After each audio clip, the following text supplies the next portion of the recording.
Hey, hey, hey. Well, me and my bestie, we're here to do what? Girlfriend conversation. So excited. So excited you're up in the room. You know what? I saw something on social media I wanted to just start right at the gate with.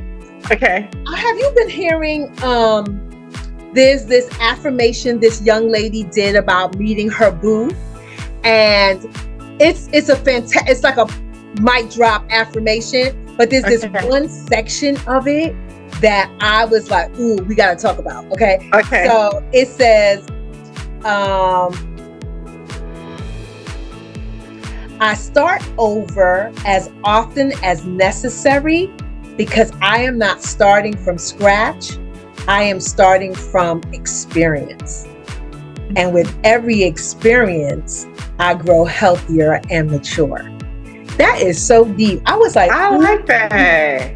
She says, I don't start. Isn't it like normal that we feel like when we're starting over, we usually hate to start over because we feel like it's like, I got to go to the back of the line and start all over, instead of really having the understanding that we're really starting from experience. So we're never really starting from where we last begun, but we're starting from where we last dropped off at. And that's encouraging, because if you're growing, then, you know, that it's not like from back here, it's like, I start over from here, I begin from here, you know, so totally different. So I love that.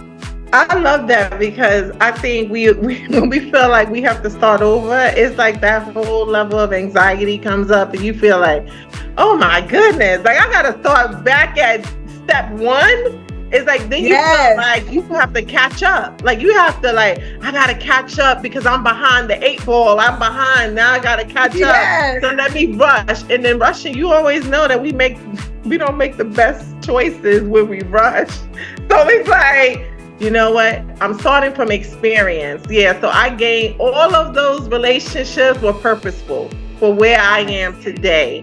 So when I meet my next, then I'm applying that experience. So I'm not starting back from step one. I'm starting from where I am right now. That's empowering. That's encouraging. And that's for like any area of your life. Like if you feel like you're starting over in your business, or you're starting over, you feel like, okay, now maybe you're an empty nester, your kids out and you feel like you're starting over, or maybe you made this massive mistake in life and you feel like, oh my God, now I got to start all over again.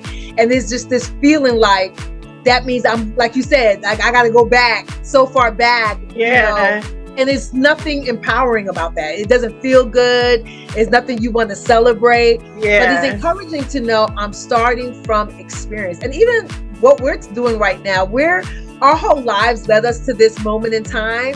And we're not starting from today. We're starting from today, but we're not starting from the little girl who made the mistakes, or the young woman, or that mother or that wife who went through all those mistakes. And we're starting from the woman that we are right now. And that is so encouraging. So I saw that whole affirmation is fantastic.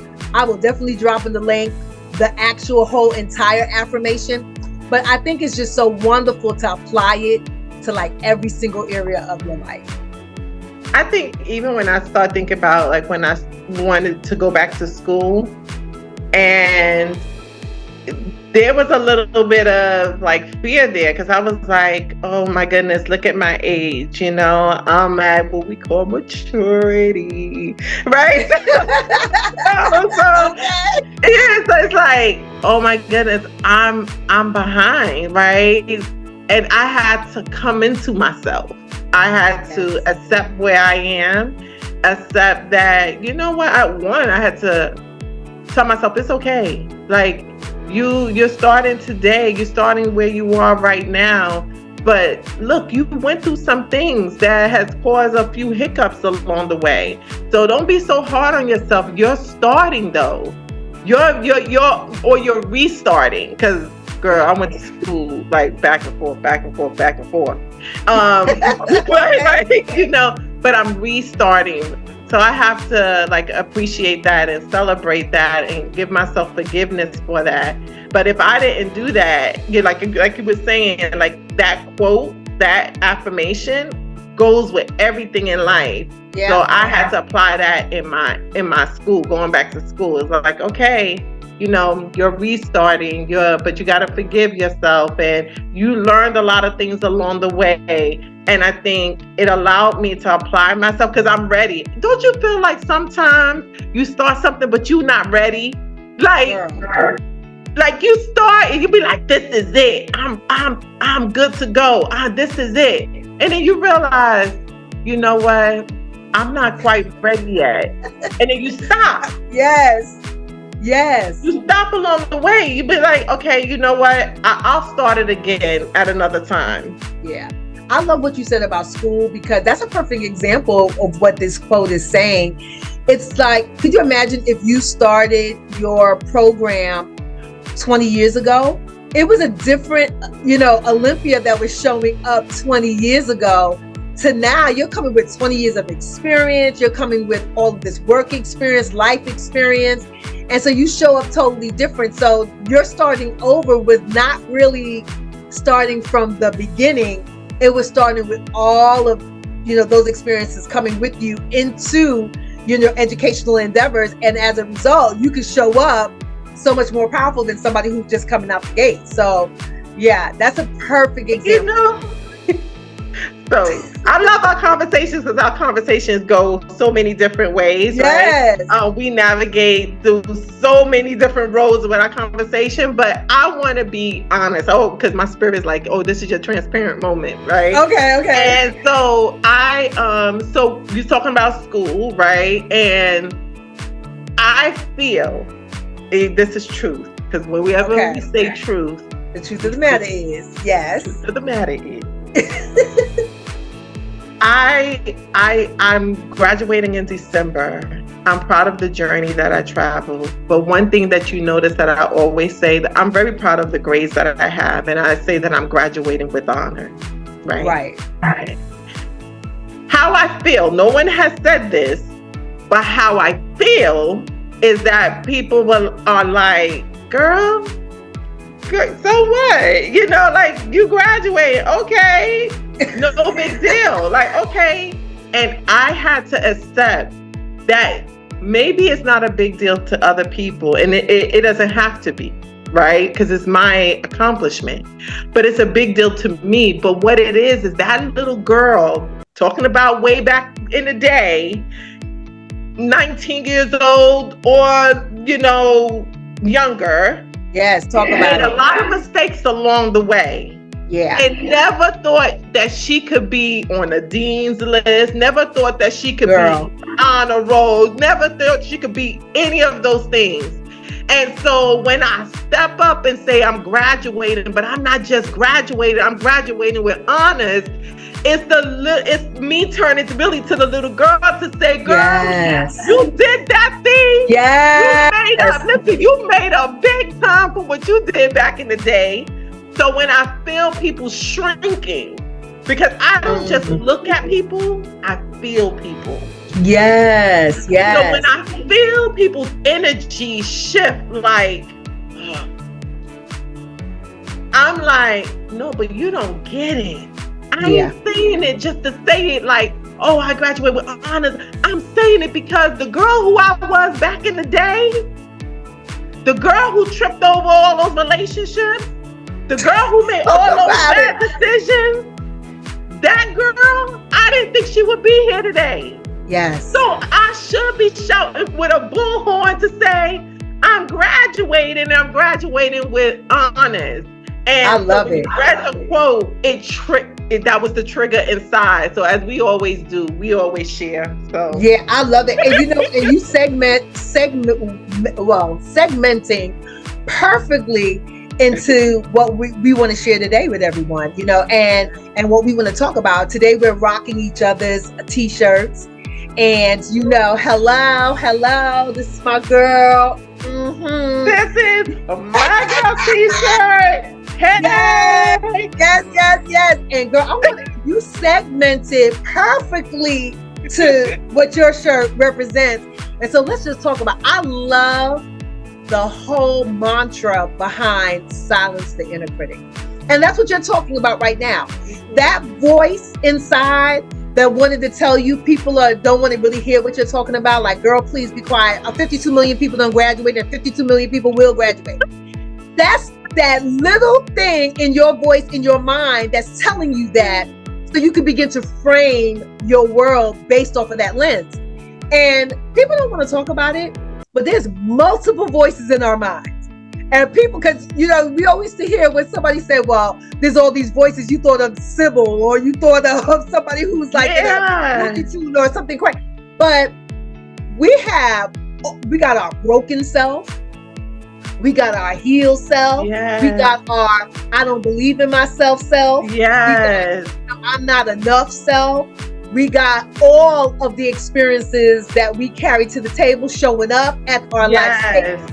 And there's a whole bunch of people talking. Yes. And it's about who you give the loudest voice to at your life table. And your shirt is telling us, look, silence the inner critic. That critic that was talking to you, trying to tell you, oh girl, this whole school thing is it's overrated.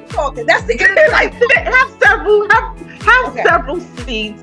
You're not the first. You're not the millions. There's so many people above you. Like, girl, have several seats and shut up and go and get your degree. And if you can do it quietly, that would be good. If you can do it without the fanfare, if you could do it without the celebration, if you could do it without telling anybody, if you could secretly do this thing, that would be good.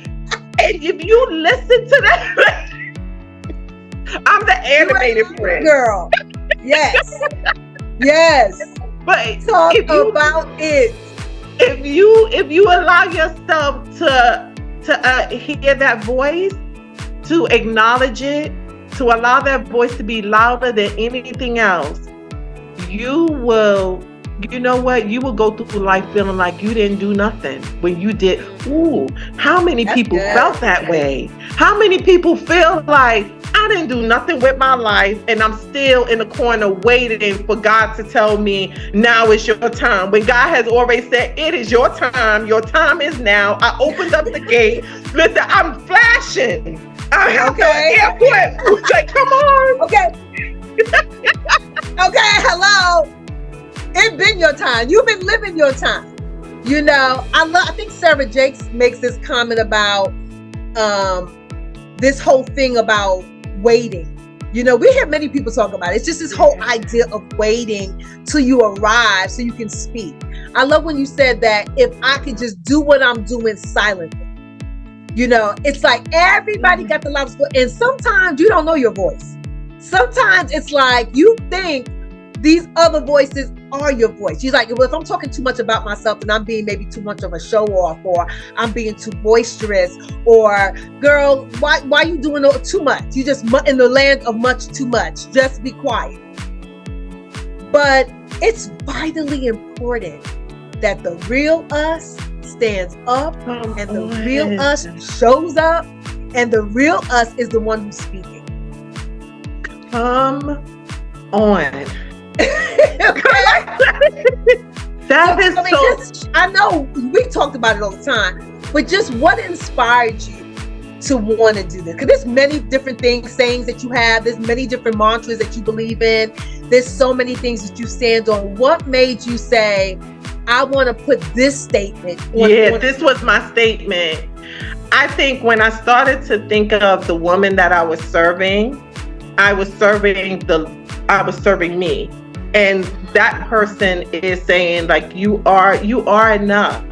That person needs affirmations. That person needs to know that, listen, there's something greater, you know, out there. So silence the inner critic. Listen, growing up, I have always heard that I wasn't good enough. I wish you was never born. Yeah. I worked in environments and organizations where it was very tough. New York is a very tough environment. The organizations, the environment is very tough. So it's like working in those, I wasn't elevated to be my best, but I was suppressed to stay where I am and think less than myself. And it wasn't until probably going through my divorce, it was like, girl, you out here fresh out of a surgery bed, going to the courthouse, pale face, stitches still, and you driving your own self to this. You healing your own self in your own house. You like, you know what? You're going to silence that inner critic that's telling you that you can't go back to school, that you can't be all that you want to be, that you can't have a podcast, that you can't. Listen, one of the things about me, I used to always say what was very fearful for me was speaking, because I always felt like I'm not the most eloquent speaker. There's points where I stutter. There's points where I don't phrase things correctly. But you know what? That's what makes me who I am, and I will perfect that as I go. But I can't hold still. I can't allow the inner critic to tell me, because you don't speak in a certain manner, that you don't have a right to be on anybody's platform. Girl, I can't do that. So I have to step up to the plate, and I'm speaking to every woman to let her know that, listen, silence the inner critic, silence that inner voice, silence the self-sabotaging thought. Because sometimes we don't even know what the inner critic is. We think of it as that's a cool, catchy saying. It's not. Some of us don't even know. But all it is just that annoying voice that keeps on coming up. Let's say you're working and your boss does something, right? And she puts you down, or you make an error, or whatever it may be. It's going to be this message going on in your mind. It's constantly messages in our mind, like you had already said. Yes. And it's the one, like you said, that we pay the most attention to. It's not the one that's going to say that, girl, you rock this. It's not going to be the one that say that's something. It's like, I wonder why, like, out of all the voices, like, why do we just naturally gravitate to the one that says you can't, or you shouldn't, or you're not, or why do we gravitate to that? Because you know why? Instead of the voice that says, black girls, you rock. You know why I believe we do that? Why? Because we look down upon, I'm going to say it this way, the way it's coming to me. I feel like we don't give each other permission to our own horns. We don't, like, I just told you the story about me saying, hey, I'm graduating with honors. I might have a few to say, girl, that's good. I have others that their eyes shift and be like, girl, so what? But so what that does is say, you're being too much. But what is too much? We should empower each other. Be confident. Be confident in saying, listen, I'm rocking this, and I'm rocking this all the way. Listen, I should have an audience of people to say, girl, you're not only going to be cum laude, you're going to be summa. Listen, I should have an audience to back me. I should feel the force behind me that says, girl, listen, you think that you're going to be cum laude, I want you to think further. I want to push you further, but we don't do that. So what happens is when we surround ourselves or cater ourselves to other people's voices, it encourages us to silence ourselves and listen to that negative voice. Because that's why the encouraging voice don't know how to stand up. The confident voice doesn't know how to stand up. The only way the confident voice can stand up louder than the self-sabotaging thoughts is when we get in the word and hear what God has to say. And that's not just dipping in it. You gotta stay in it. You gotta soak in it, right?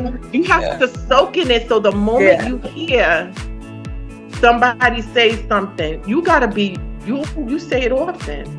You have to be your own cheerleader. You gotta champion yourself. And the only way you're gonna do that is when you know that you got God confidence in the midst. Yes. I love that.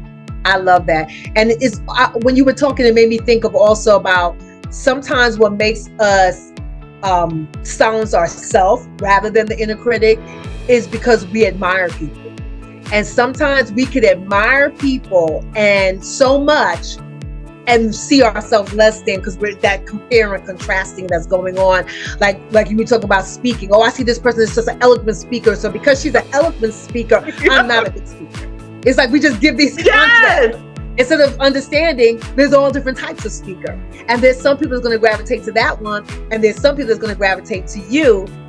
Instead, we kind of perpetuate that voice that says, you know, because I have evidence of this, it means there's this all or nothing type of mentality, instead of understanding that it could be both. You know, and just as much as you as women can celebrate another woman, is like taking time to celebrate yourself.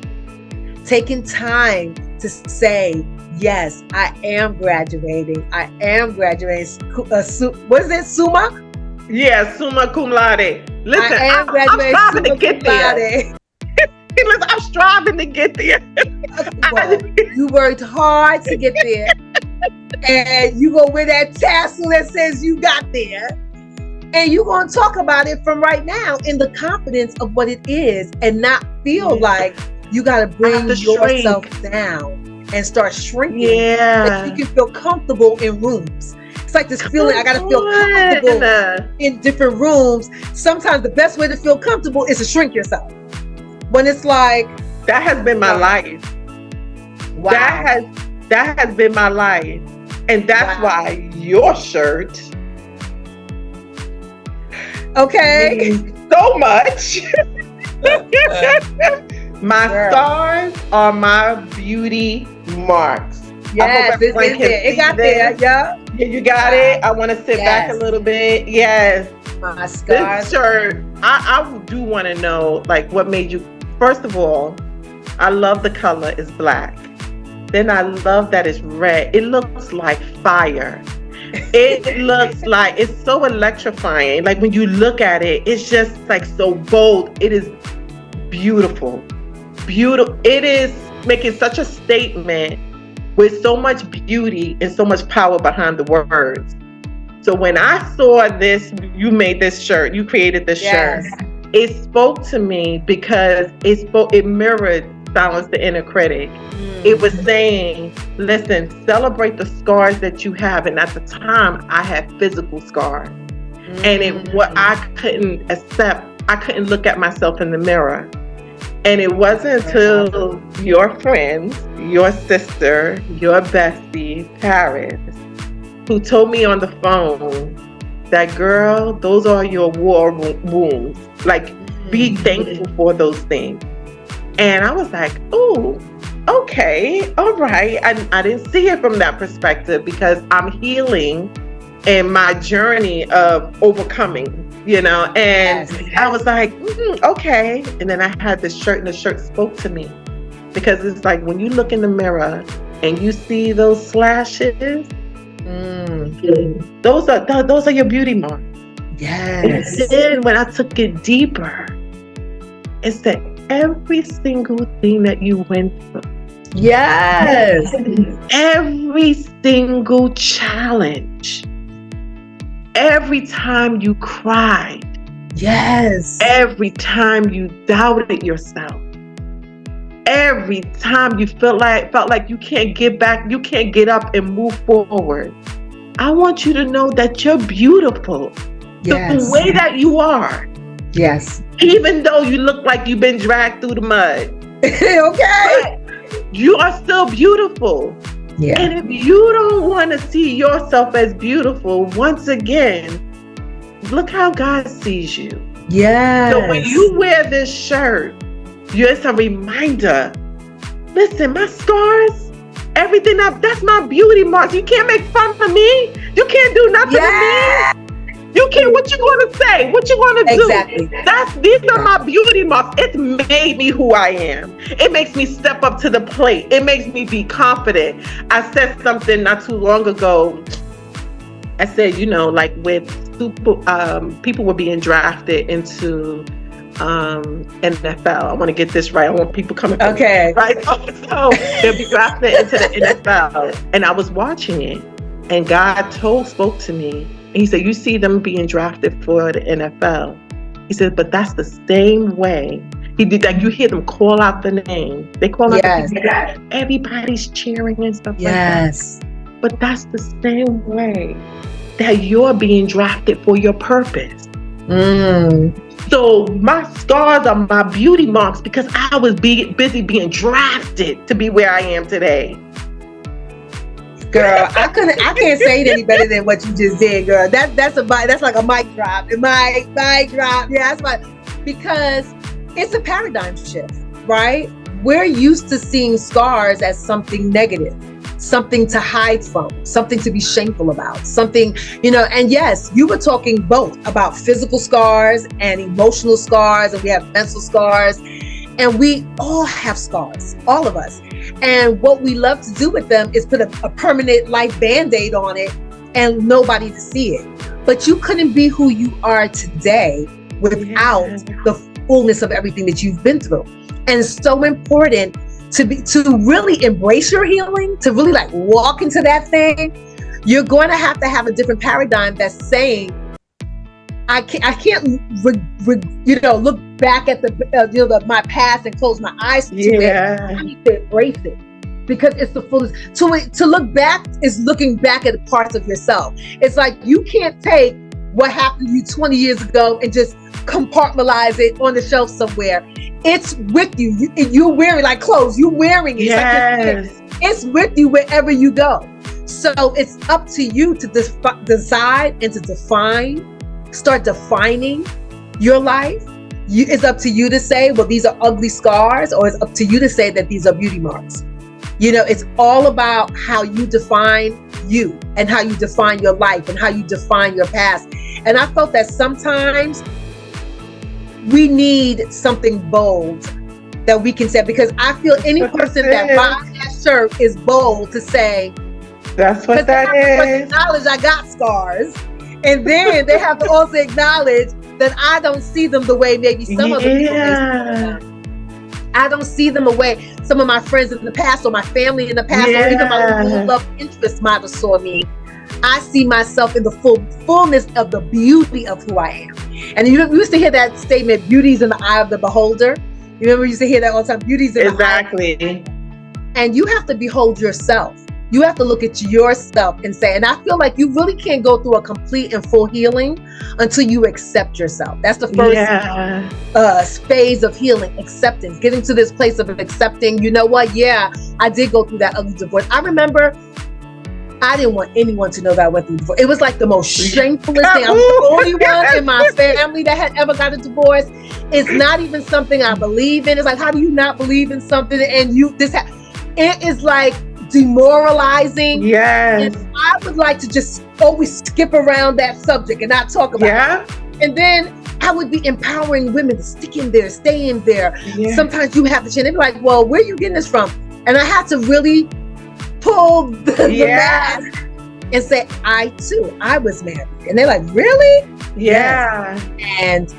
And that ugliness of a divorce, that scar and shame of what that meant, what I felt that meant. Yeah. And it also disqualified me on feeling I was worthy for real love, for what it is that, if you close the faucet to one thing in your life, then you can't open for something new and fresh to come through, And so I had to really just get to a place where I'm like, no, I'm going to put something that's on an article that you can wear, that's bold, that is for women who are ready to step and say, I may only be 40% in my healing journey. I may be 5% in my healing journey, but I'm bold enough to step forward and be able to say everything I went through, every pain that I went through, every time people told me I was nothing, every divorce, every loss, every anything.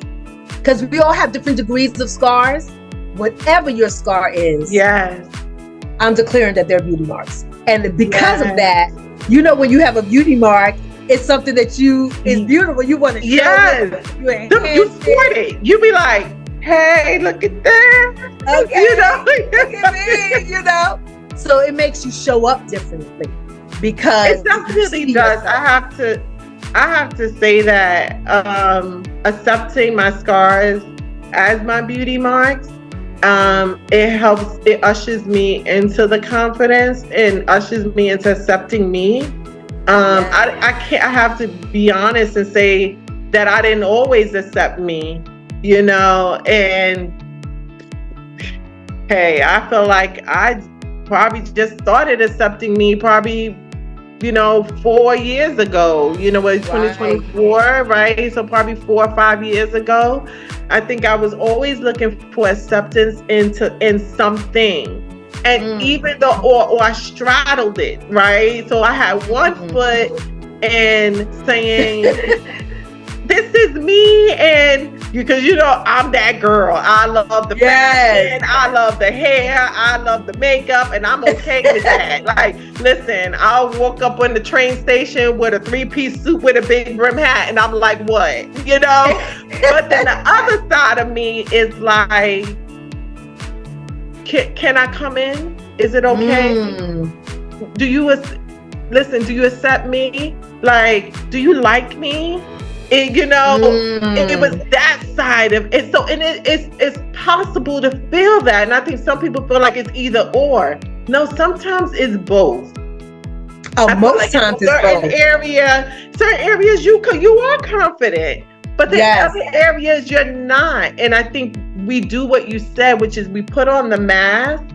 And we just say, I don't want to see that. I don't want to see that scar. I don't want to see that ugliness. I don't want to see that side of me because I don't feel comfortable with it.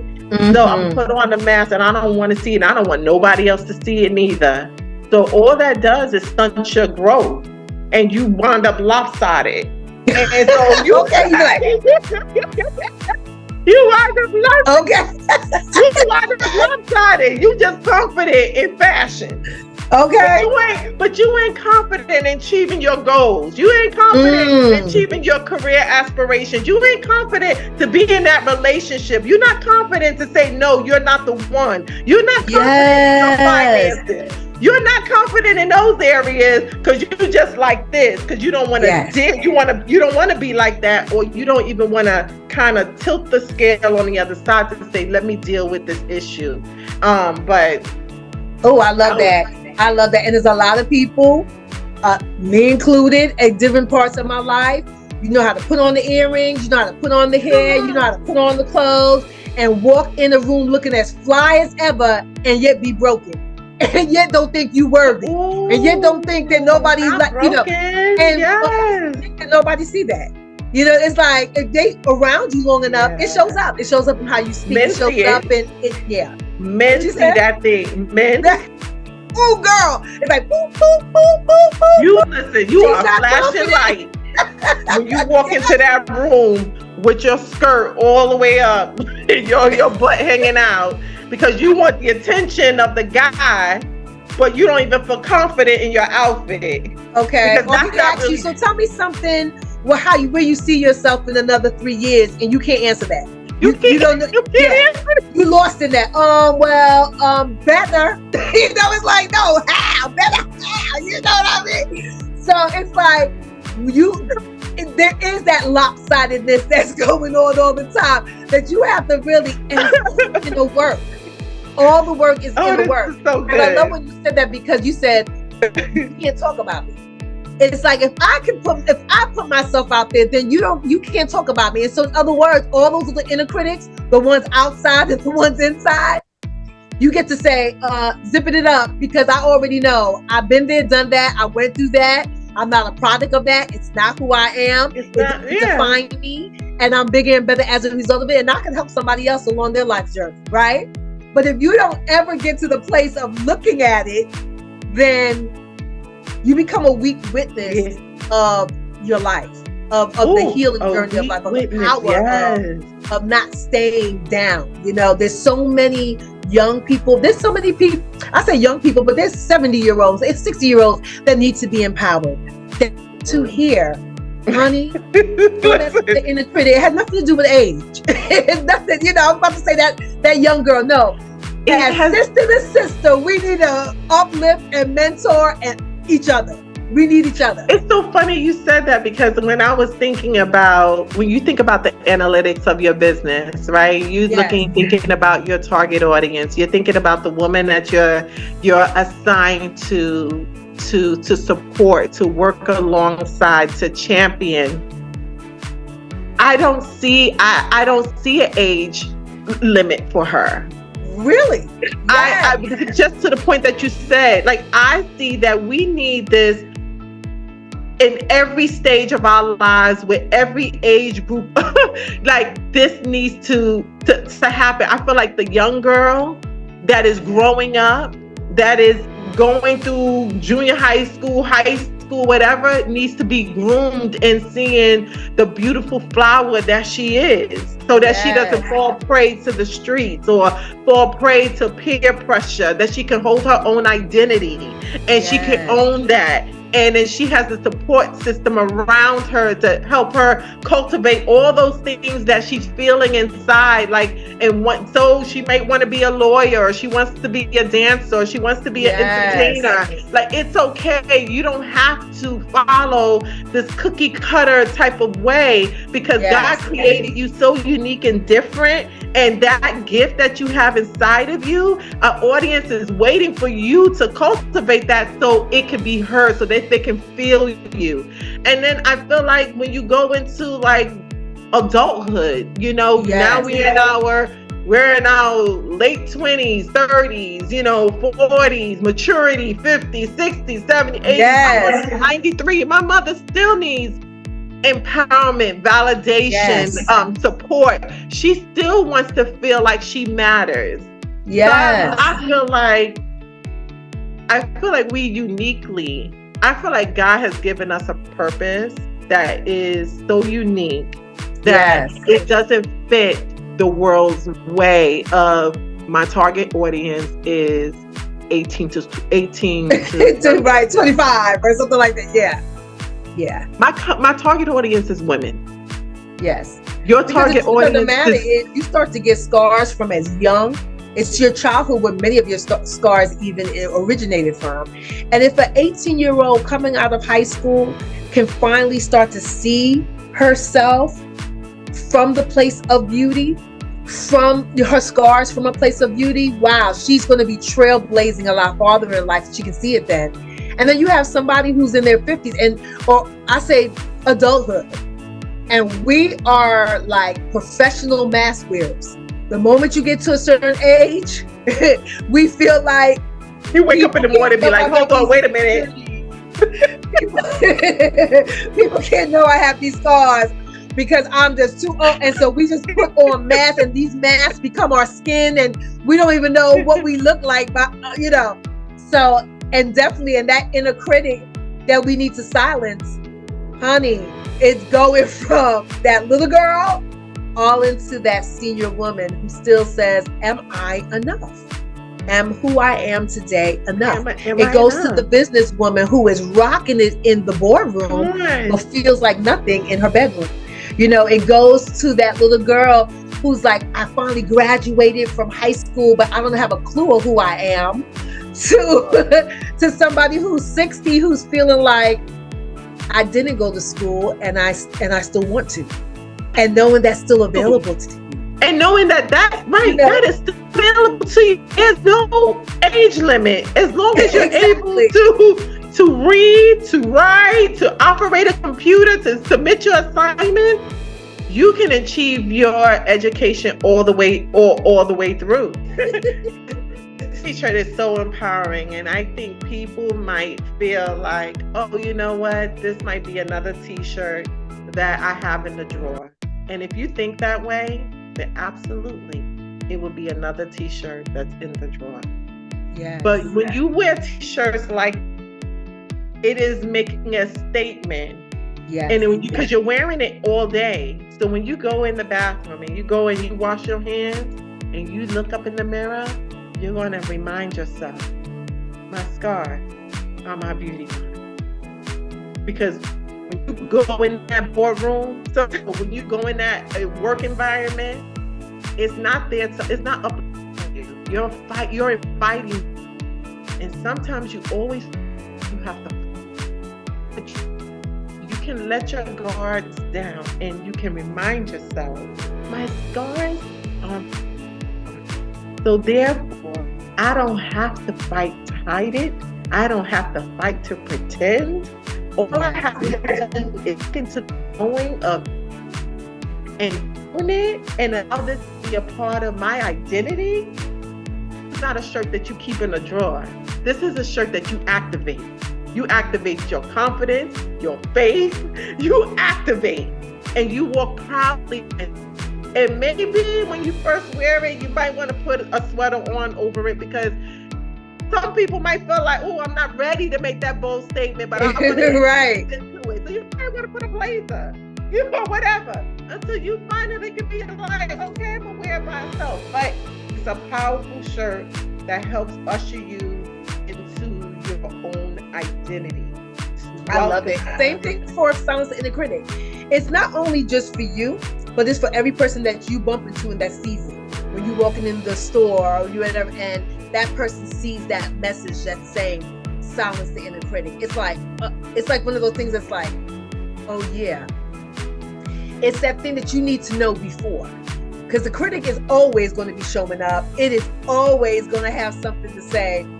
You have to have this in mind before the critic even shows up. Because by the time the critic shows up, if this wasn't in mind before, it will run you over like a bulldozer. Yeah. This is something that you have to be rehearsing and you have to be proactive about. It has to say, well, you know what? I'm living a lifestyle where I'm going to be mindful and intentional about what thoughts I'm letting in, what words I'm letting out, who I'm letting in my circle, because all of those things are impacting this voice that I'm going to hear reverberating within me.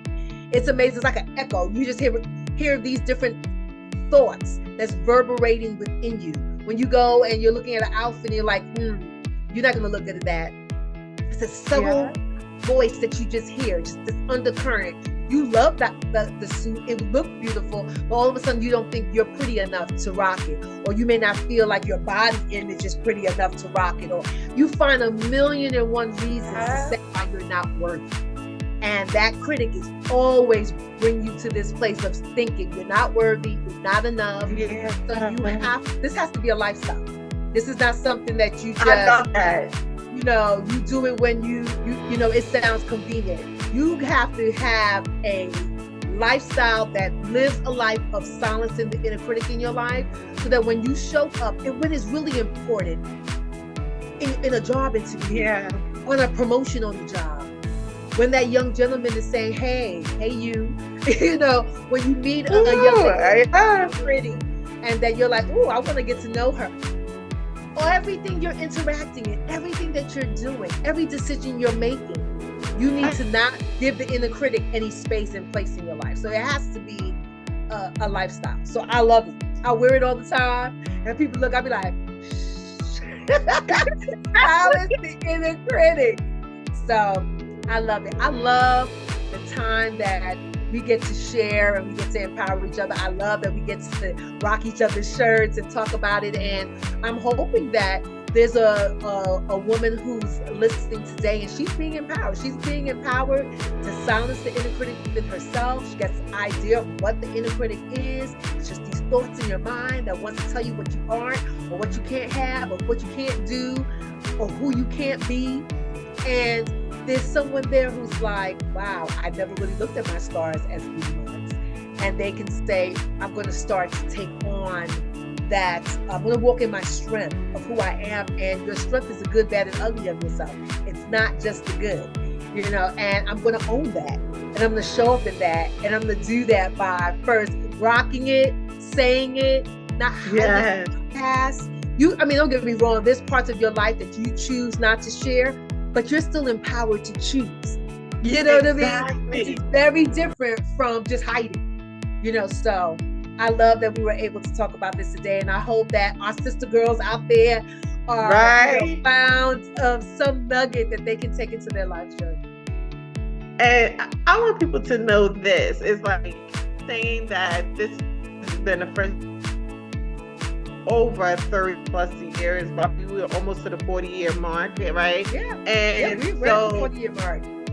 Yeah. And it's like, we're coming together. We have so many similarities in how we want to support, uplift, women and stuff like that, and coming together. We're just bringing our everyday conversation here on this platform and just sharing it, and just letting people see, like, these are some of the conversations, healthy conversations that we as women can have uplift ourselves to move forward. And so you don't have that in your own life right now. We want to invite you into our own little sister circle right here. We welcome you. We welcome you. Come on in. Yes. And we will be friends. We will be your friend. And we invite you to, listen and glean from what we're talking about and engage with us, because, that's what we do for each other. And we just pick up the phone and be like, hey girl, listen, let me tell you, truth of the matter is, let's talk about it. Let's talk about it. Some days I don't feel like, moving forward in certain things. And I'm like, Kat, this is how I'm feeling right now. And then when I hang up the phone, I don't feel that way anymore because it's in a safe environment. Yes, absolutely. I love what you said. Absolutely. This is a platform for us as girlfriends to talk. We've been doing it for 40 years. We've been empowered. We've been crying together, laughing together, all together. And we're just bringing people into our space to kind of like come on in the room. And if there's something that you want to hear, if there's something you want us to talk about, if there's something of interest, drop it. Let us know. And let us hear what you think about inner critic. Let us hear what you think about scars being beauty marks. Yeah. We would love, love, love, love, love to hear that. Yeah. Girlfriend conversation. Girlfriend conversation. Girlfriend conversation. Girlfriend conversation. Girlfriend conversation. Love you guys.